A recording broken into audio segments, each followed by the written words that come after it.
The highway doesn't warn you. It doesn't slow down, it doesn't light up, and it certainly doesn't care.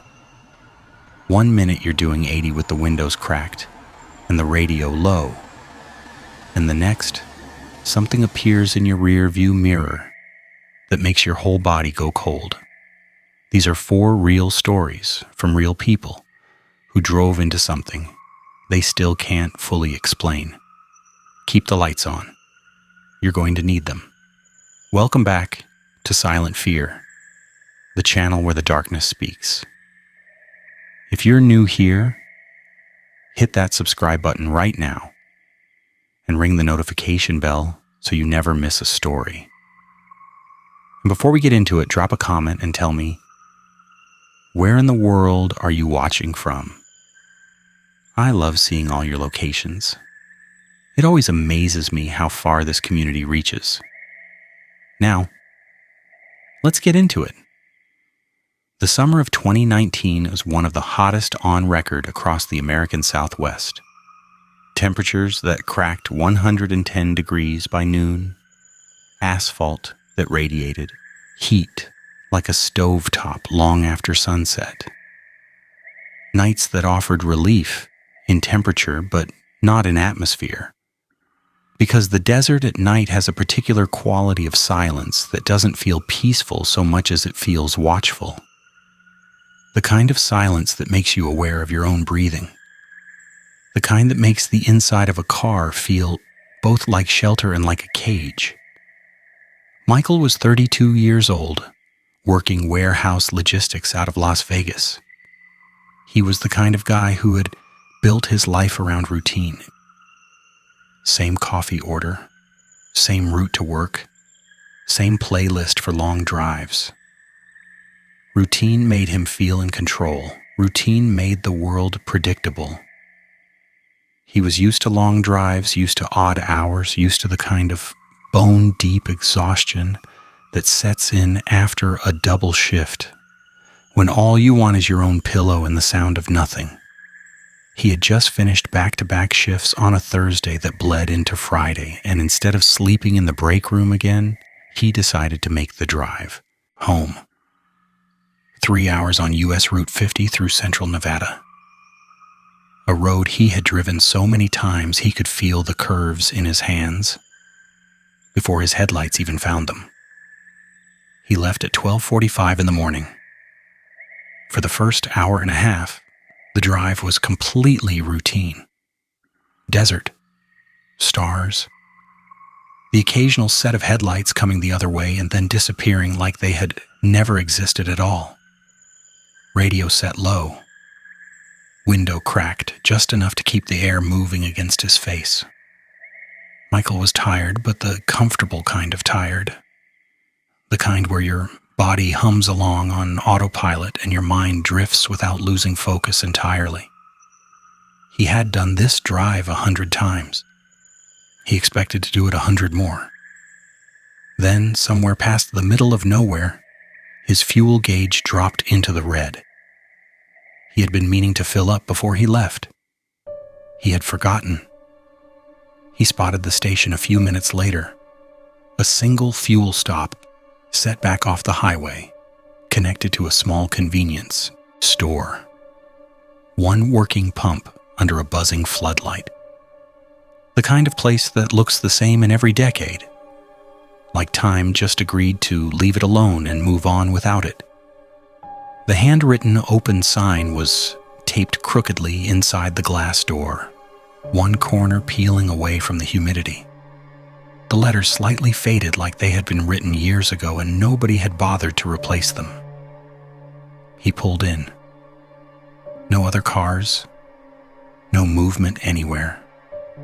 Just the hiss of the fluorescent light overhead and the smell of desert dust and old motor oil hanging thick in the night air. He stepped out, stretched his back, and started the pump. The nozzle clicked in, the numbers started rolling slowly. The old kind of pump, the kind that takes its time. And Michael leaned against the side of his car and looked at his phone. Nothing urgent. A few messages he would answer in the morning. He put it back in his pocket and looked up at the sky. Out here, away from the city glow, the stars were extraordinary. He stood there for a moment just looking at them, the way you only do when you are very alone and very tired and the world feels briefly enormous. That is when he saw the man. He was standing at the second pump, the one on the far side, the broken one with a yellow plastic bag and tied over the nozzle to mark it out of service. The man was standing directly in front of it with his back to Michael. No car beside him, no bag on the ground, no phone in his hand. Nothing about him suggested he had arrived or was waiting to leave or had any purpose at that pump whatsoever. Just a figure in dark clothing standing completely still, head slightly bowed, staring down at the cracked concrete beneath him, as though he were reading something written there. Michael's first instinct was ordinary enough.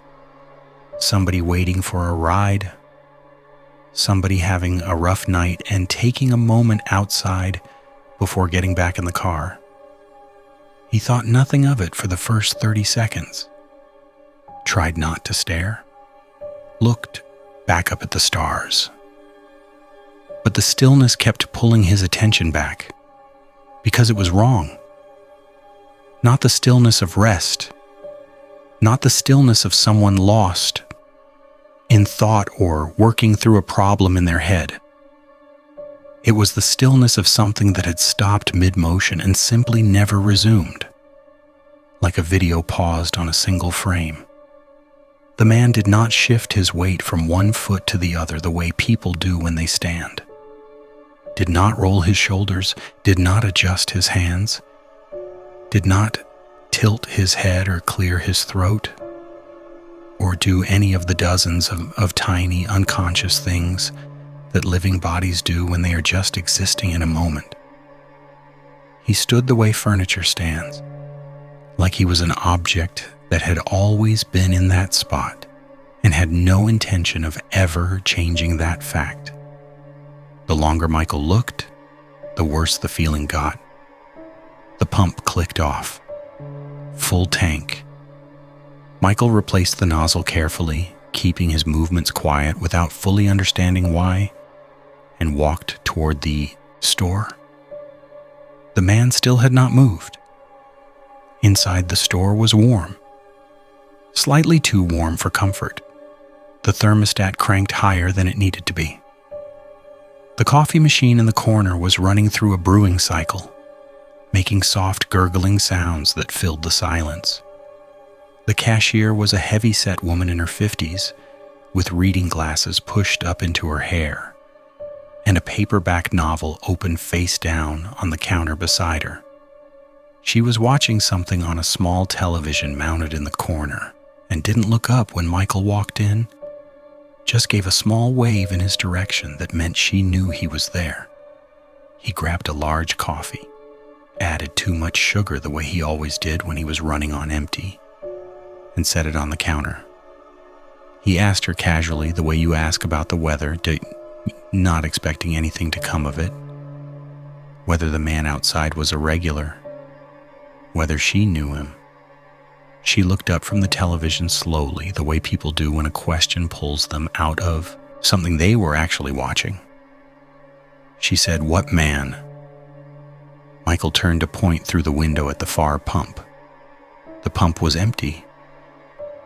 The space where the man had been standing held nothing but the yellow-bagged nozzle and the flat, black desert air behind it. Michael stood very still with his hand half raised, finger pointing at nothing. He had not heard a car start, had not heard footsteps crossing the lot, had not heard the door of the store open and close. He had been looking at his phone for perhaps 10 seconds before walking inside, and the man had still been standing at that pump when he turned away. There was nowhere to go on that side of the building. No door, no alley, nothing but flat desert scrub extending for a quarter mile in every direction before the darkness swallowed it completely. The cashier was watching him now with an expression that was equal parts confused and mildly concerned. He told her never mind, managed a weak smile, and paid for his coffee. He stepped back outside into the heat and crossed the lot to his car. The passenger door was unlocked. He stopped walking. He stood there in the buzzing light for a full 3 seconds, staring at the door. He always locked his car, not sometimes. Always. It was a reflex, so deeply embedded in his muscle memory that he did it without conscious thought, the way you check that the stove is off or that your wallet is in your pocket.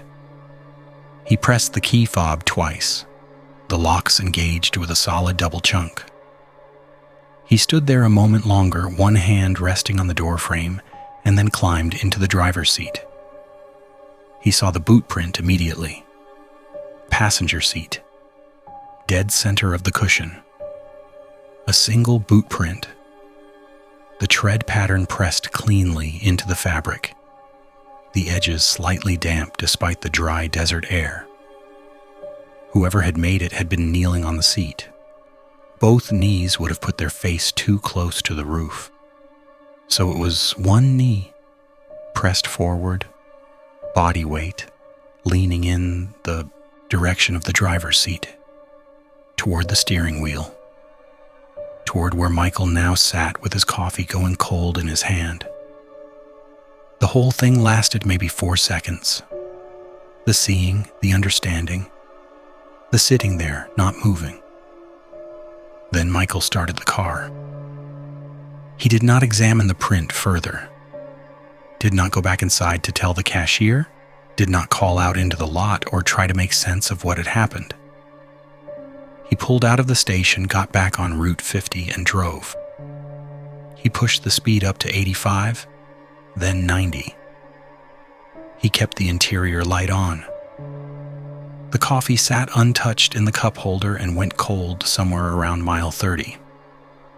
He stopped at a truck stop 40 miles east, the kind with diesel pumps and a diner that stays half full all night, and sat in a corner booth under bright lights, with his back to the wall until the shaking in his hands subsided enough that he could hold the cup steady. He had the passenger seat professionally cleaned the following week. The technician asked him if someone had tracked mud in from outside. Michael said yes. It was so much easier than the truth, which was this. Whoever left that print had been in that seat, while Michael stood 10 feet away filling his tank, had climbed in without a sound, had knelt facing forward, facing him, and had then left just as silently, slipping back into the dark before Michael even turned around. The print faced forward, like whatever made it had been watching the back of Michael's head the entire time he stood at that pump, looking up at the stars, and had decided, for reasons Michael will never know, that tonight was not the night. Sarah posted this story on an online forum in the winter of 2021. She said she was posting it because she needed to write it down somewhere outside of her own head, somewhere other than the journal she had been returning to every few weeks since it happened. Each time reading it back and hoping, genuinely hoping, that it would make more sense than it had the time before. It never did. Every time she read it, it made exactly as much sense as it had the night it happened, which was none at all. She was driving home on a Tuesday night in late October, rural Tennessee, 2-lane county road, lined on both sides with old oaks so tall and close together that they closed over the asphalt like a tunnel during the day and turned the road into a black corridor at night. She had made this exact drive more times than she could count. She knew every bend, knew the farmhouse 3 miles out with the broken porch light, that had been broken for as long as she could remember. Knew the old white church with the gravel lot. Knew the long straight stretch before the dip at the county line where you had to ease off the gas or bottom out your suspension if you were going too fast. It was 11:50 at night. Cool and still. No moon at all. The kind of night where your headlights feel like the only 2 points of light remaining in the entire world, and everything beyond their reach is just absence. 4 miles from home, she passed a car on the shoulder. A dark blue sedan with its hood propped open at that particular desperate angle that means the car is truly dead and not just resting. A man was standing beside it, waving both arms above his head. The universal, unmistakable gesture of someone who needed help and knew it. Sarah slowed down. She thought about stopping. She sat with the thought seriously for a few seconds, her foot hovering over the brake. But it was nearly midnight on a road where the nearest gas station was 12 miles behind her, and the man was alone, and the trees pressed very close on either side, and the road was completely deserted in both directions. And something in the space just below her sternum said, "No." Not loudly, not in a dramatic flash of intuition, just a quiet, firm animal instinct that she had learned over 31 years of being a woman moving alone through the world at night. She had learned to respect that instinct, even when she felt guilty about it. Especially when she felt guilty about it. She drove past. A small wave of guilt rose, and she let it pass and kept driving. 4 miles later, she came to the four-way stop. No streetlights at that intersection. Just her headlights, cutting into the dark on the road ahead and pure blackness in every other direction. She braked to a complete stop. Looked left, nothing. Looked right, nothing. Checked the road ahead, clear. She pressed the accelerator. She checked her rear view mirror the way she always did when pulling through an intersection. The man from the broken down car was standing in the exact center of the crossroads, not jogging, not walking toward her, not in a car that had somehow passed her without her seeing it, just standing, both arms at his sides now, face pointed in the direction her car was heading, watching her drive away. Sarah was already 100 yards past the intersection. She pressed the accelerator down harder and watched the mirror. He did not move. Not a step, not a turn of the head. He just stood there, getting smaller in the glass, perfectly still until the road curved and the darkness closed over him, and he was gone. She went through it immediately, the way your mind does when it sees something it cannot process, looking for the explanation. A different man, someone who lived near the intersection and had stepped outside, someone she had simply not noticed when she stopped. But there were no houses at that intersection. There were no side roads between the broken down sedan and the four-way stop. The distance between those 2 points was 4 miles, and she had covered it at a highway speed in under 4 minutes. There was no mechanism by which a person on foot could have traveled that distance in that time. She ran the numbers twice in her head, while her hands gripped the wheel and the speedometer climbed past 70. There was no explanation. She reached for her phone to call her husband and felt the notification buzz before she could unlock it. Unknown number. Text message. She read it at the next stop sign, her engine idling, her headlights cutting a pale strip into the empty road ahead. 3 words. "You should have stopped." She screenshotted it with shaking hands. Called her husband and did not hang up until she was pulling into the driveway and she could see him standing at the front door in the porch light, with his arms crossed and his face creased with the particular worry of someone who has been waiting longer than they expected. She reported the number the next morning. Disconnected burner. Untraceable. The officer on the phone was polite, but Sarah could hear in his voice that he was filing it in the category of things people imagine late at night on empty roads. She did not imagine it, but the detail that stayed with her, the one that wouldn't leave no matter how many times she turned it over, was this. She had disabled her location services weeks earlier, a privacy decision she had made after reading an article and never reversed. Her phone had not broadcast her location to any application or service since the 9th of October. Not her maps, not her social apps, nothing. No one should have known which road she was on that night. Someone had been tracking her movements in a way that had nothing to do with her phone. Had known she would take that road, had been in position long before she arrived. The broken down car, the waving arms, the text message sent within seconds of her passing the intersection. None of it was spontaneous.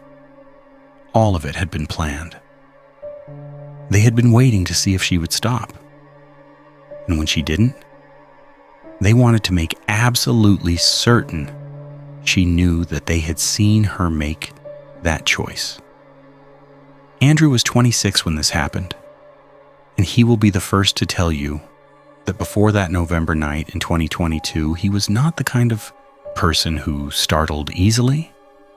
He was an introvert, yes, more comfortable in his own company than most, but he had always carried with him a quiet, unexamined confidence that the world operated by rules he understood, that things made sense if you looked at them long enough, that there was always an explanation.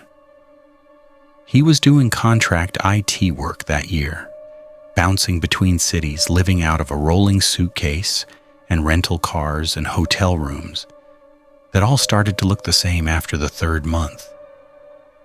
The driving didn't bother him. He had good playlists and a high tolerance for solitude, and he had come to think of the hours on the road as a kind of decompression, time that belonged to no one and required nothing from him. This particular Wednesday, he was heading westbound on Interstate 70 through western Kansas, a road so flat and straight that the horizon never seems to get any closer no matter how fast you drive. Temperature outside hovering just below freezing, 31 degrees on the dash display. The fields on either side of the highway invisible in the dark, just an absence of stars where the ground was. No other vehicles for long stretches. The only sound the low drone of the engine and the occasional tick of the heating system adjusting itself. By 11:20, his back was stiff and his eyes were starting to blur at the edges. He spotted a rest area sign and pulled off, signaling it out of pure habit, even though there was not another car visible in any direction. The rest area was the kind of place that exists purely out of necessity. A squat brick building in the center of a small lot, bathrooms on both ends, a vending alcove with a machine that had 2 items sold out and one that was visibly stuck, 8 parking spaces on one side, 4 on the other. One of the overhead lights was dead, leaving a wide shadow pooled across the far half of the lot. The remaining lights buzzed at a frequency that was just barely audible, the kind of sound that doesn't bother you until you notice it, and then you cannot stop noticing it. One other vehicle in the lot, a dark pickup truck, sitting alone in the far corner of the shadowed side. Out-of-state plates, lights off. No movement visible through the windshield. The truck had the particular quality of stillness that parked cars have when they have been sitting for a long time. dust on the hood, no warmth rising off the engine, settled into its spot like it had been there for hours. Andrew parked directly under the nearest working light, as close to the bathroom entrance as he could get. He locked his car. He was inside for under 3 minutes, washed his face with cold water, bought a bottle of water from the vending machine that actually worked, took 30 seconds to stretch in the doorway before stepping back out into the cold. The pickup truck was parked directly beside his car, not in the space one over, not nearby, directly beside him toward driver's side mirror, nearly touching driver's side mirror, close enough that Andrew had to turn sideways to fit between the two vehicles to reach his door. He stood there in the cold for a moment, just looking at it, his water bottle in his hand. He had not heard an engine, had not heard tires, had not heard any sound of movement at all from inside the bathroom, and the walls of that building were thin enough that he would have heard a car door. He got into his car, locked the door, and pulled out of the space faster than he normally would. He took the exit ramp back toward the interstate without looking back at the truck. He was on the highway for less than a minute before the headlights appeared in his mirror. He told himself it was nothing. Another driver, coincidentally leaving at the same moment. The most ordinary thing in the world. He was doing 75. The headlights stayed with him. He moved to the right lane without signaling, a small, quiet test, and the headlights followed. He moved back, left. They followed again. He pushed his speed up to 80, then 85. The distance between them did not change. For 20 full minutes, this continued. Andrew's grip on the wheel tightened slowly over those 20 minutes, the way water tightens when it freezes. Gradual, inevitable, changing the nature of the thing completely. He tried to see the vehicle clearly in the mirror, but all he could make out was the headlight configuration, the spacing and height of a pickup truck. Then the headlights were gone. Completely, instantly. No off-ramp taken, no gradual fade as a car falls behind. They were there, and in the space between one glance at the mirror and the next, they were not. Andrew checked every mirror twice, checked the lanes on both sides. Nothing in any direction for as far as he could see. He held his speed steady, 15 seconds, 30. A full minute passed with nothing behind him but empty highway. He let out a breath he had not known he was holding. Exactly 2 minutes later, the high beams hit him like a wall of light. The truck had turned off every light on its body and accelerated through the dark, covering the distance between them without making itself visible, and was now so close behind him that the high beams filled every mirror in the car simultaneously, washing out his rear view entirely. Andrew felt his stomach drop in a way that was purely physical, a sensation completely disconnected from thought, coming from somewhere older than the part of his brain that used words. He kept his speed steady, did not brake, did not swerve, breathed. The truck moved left and pulled alongside him. It did not do it aggressively. That was almost the worst part. How smooth it was. How unhurried. Like the driver had all the time in the world and knew it. The truck matched Andrew's speed precisely, running parallel to him in the left lane, close enough that if Andrew had rolled his window down, he could have reached out and touched the passenger side panel. He kept his eyes on the road directly in front of him. In his peripheral vision, he could see the truck's passenger window was already down, could see the shadow of the driver, could feel, or imagined he could feel, the weight of being looked at from 3 feet away in the dark at 80 miles an hour. The The truck drifted half a foot closer to Andrew's lane. Andrew held his position and did not give an inch. He took the next exit without signaling, without braking until the last possible moment, the off-ramp curving hard to the right, and the rear of his car stepping out slightly on a thin film of frost before the tires caught and he straightened. He drove to the first lit commercial lot he could find, a 24-hour diner, warm light in the windows, several cars and a couple of semis parked out front, and pulled under the awning and cut the engine. He sat without moving for 2 full minutes, watching the entrance to the lot. The truck did not appear. He called his girlfriend. She picked up on the second ring and immediately said she had been trying to reach him twice in the last 20 minutes, she said. Both times the call had connected. She had been able to hear it, the road noise, the heating fan, the ambient sound of his car's interior. She had said his name several times. He had not responded and she had not heard his voice, and eventually the call had ended. Andrew looked down at his phone. It had been lying face down in the cup holder for the entire drive. He had not touched it. He unlocked the screen and checked the call log.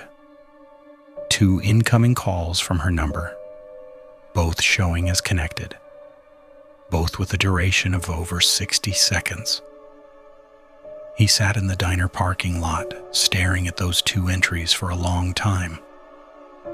He drove the remainder of the trip with his girlfriend on speaker, her voice filling the car continuously, talking about her evening, what she had eaten for dinner, a conversation she'd had with her sister, anything and everything. Because the alternative was silence. And silence, Andrew had decided, was no longer something he was willing to sit with alone on that highway. He checked into his hotel at 2:30 in the morning, parked directly under a light at the front entrance, and did not feel fully safe until he was inside with the deadbolt turned. He still drives, still takes long routes for work, but he has not stopped at a highway rest area after dark since that night, and he does not intend to. This last story is the one that stays with me the longest after I put it down.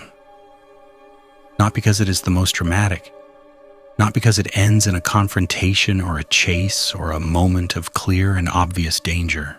It stays with me because the threat at the center of it is never fully named, never fully reveals itself. And it leaves behind a question that the woman it happened to, she asked me to call her Hannah, has turned over in her mind nearly every day since that spring and has never once been able to answer.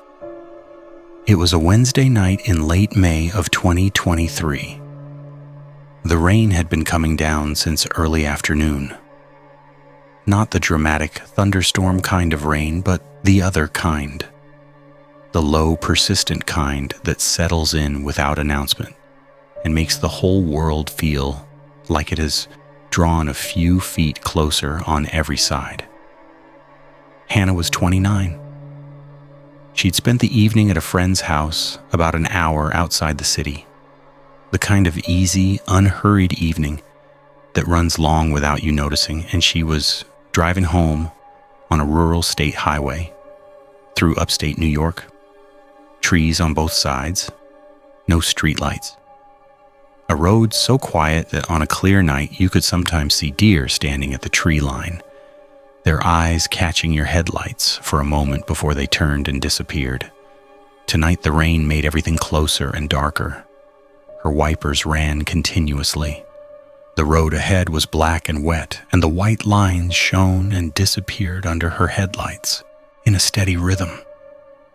She was 15 minutes from home when her headlights found the figure on the shoulder. A woman. Young, mid-20s at the most, possibly younger. Standing on the right side of the road, facing the same direction Hannah was traveling, which meant her back was initially to the oncoming headlights. She was wearing a light summer dress, white or pale yellow, it was hard to tell in the rain, and it was soaked through completely. The fabric plastered against her, her hair dark and flat against her face and neck. No jacket, no bag that Hannah could see, no phone raised to search for signal. She was not walking, was not waving, was not doing any of the things a person does when they need help. She was simply standing in the rain on the shoulder of a dark road at 2 a.m, facing away, completely still. Hannah slowed. She was not a person who stopped for strangers on dark roads as a general rule. She was careful. She was sensible. She had spent enough years navigating the world alone at night to have developed a finely calibrated sense of when a situation was safe and when it only looked that way. But there was something about the image her headlights were showing her.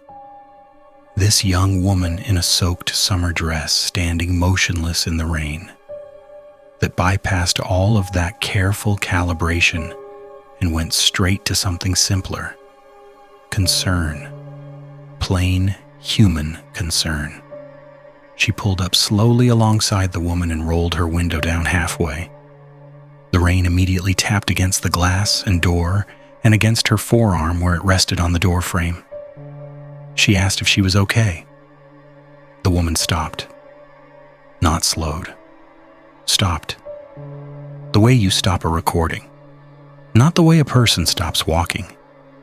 One frame she was standing facing away, and in the next frame she was facing the car. Turned toward Hannah's window so quickly and completely that Hannah's brain registered it as a cut rather than a movement, like the intervening motion had been edited out. Her face was blank. Hannah had prepared herself, without fully realizing she was doing it, for some version of a recognizable expression. Fear, relief, confusion, cold, distress.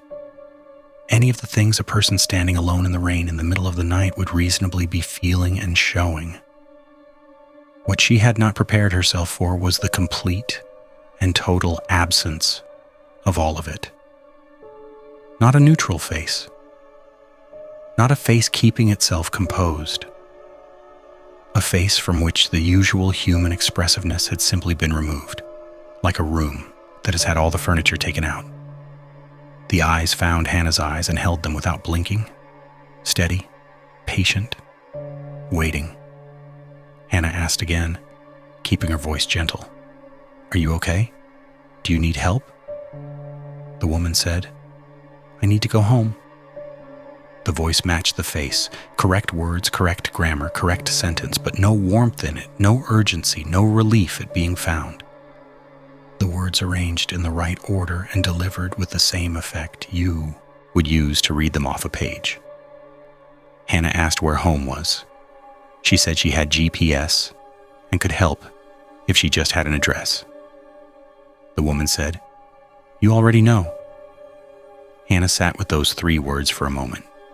The rain on the roof, the wipers moving, the engine idling. She asked again, gently, patiently, for an address, said she genuinely wanted to help, said she just needed a location. The woman tilted her head, slowly, far more slowly than the gesture required. Not like curiosity, like something approximating curiosity that had gotten the angle slightly wrong. And then, with her head still at that angle, she said, "Why did you come back this way?" Hannah had never in her life driven this road before tonight. She had looked it up for the first time that afternoon when her friend mentioned it as a faster route home. She had no history on this road.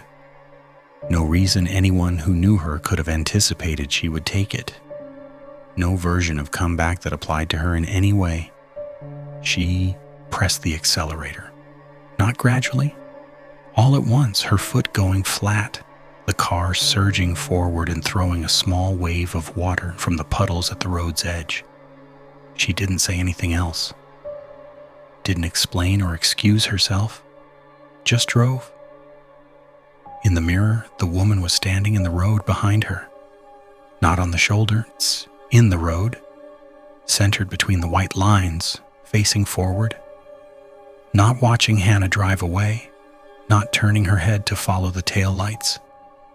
Just standing, facing the direction Hannah had been traveling, as though Hannah leaving had not changed anything about what she was doing there. Hannah drove for half a mile before something at the edge of her vision made her look up at the ceiling of the car. The interior dome light was on. She had not turned it on. She never used it while driving, yet had not used it in months. The switch was on the ceiling in the center of the car, and she had not reached for it, and it had not been on when she stopped at the shoulder, and it was on now, casting that particular flat white light that makes the inside of a car visible from outside, that removes the reflective privacy of dark windows and turns them transparent. She reached up and clicked it off. The car went dark for 1 second before her eyes adjusted back to the headlights and the rain. In that 1 second, she saw her windshield. Not through it. She saw the surface of it.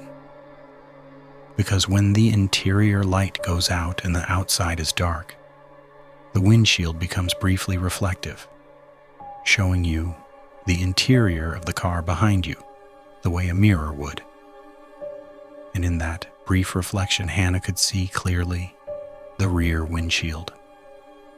The rain on the rear windshield was smeared, not in the downward tracks that rain makes on glass, not scattered, in long horizontal streaks, the kind that happen when something is pressed flat against the outside of the glass and dragged sideways, deliberately, repeatedly. The unmistakable pattern of a hand pressed against a wet surface and moved, back and forth, with the steady, deliberate motion of something that was not in a hurry. Multiple passes, the glass covered in them. At some point, while Hannah was stopped on the shoulder, while her window was down and her attention was on the woman standing in the rain in front of her, while every part of her focus was directed forward, something had been at the back of her car, close against it, pressed against the rear windshield in the rain. Hannah did not stop again, did not slow down, did not look in any mirror for the remainder of the drive. She pulled into her driveway, drove straight into the garage, and hit the button to close the door before she had even fully stopped. She sat in the car in the closed garage for 10 minutes with the engine off, listening to the rain on the roof before she could make herself go inside. She has not taken that road again, has not driven any road like it, unlit, rural, empty, after dark since that night. She told me she does not think about the hand marks anymore, or not as much. She does not think about the woman in the dress the way she used to. She has made a kind of peace with not understanding those things. What she cannot make peace with is the question, why did you come back this way? Because on certain nights when the rain is hitting the windows of her house and the rooms are quiet and the dark outside feels like it has weight and intention, Hannah finds herself sitting with that question again, turning it over, wondering if it had an answer, an actual answer somewhere, in some logic she doesn't have access to, and what that answer would mean. Whether finding it would explain what happened or make it infinitely worse. She thinks about it. Then she gets up and turns every light in the house on, and she hopes very sincerely that whatever was standing in the road that night never finds a reason to come back this way either. 4 roads, 4 nights, 4 moments where the surface of an ordinary evening cracked just slightly and let something through that had no business being there. Michael and his locked car and the boot print pressed into the passenger seat while he stood 10 feet away looking at the stars. Sarah and the man who crossed 4 impossible miles to stand in a dark intersection and watch her drive away. Andrew in the truck that went dark and silent and came back closer each time, patient as something that knew it had all night. And Hannah and the woman in the soaked dress, and the dome light that turned itself on, and the hand that pressed itself against the back window while Hannah's eyes were looking the wrong way. These are the stories that people carry quietly for years. The ones they write down in journals and then close the journal and then open it again weeks later, hoping for a different ending. The ones they share in the middle of the night with strangers on the internet because keeping them entirely inside starts to feel like carrying too much weight in one direction.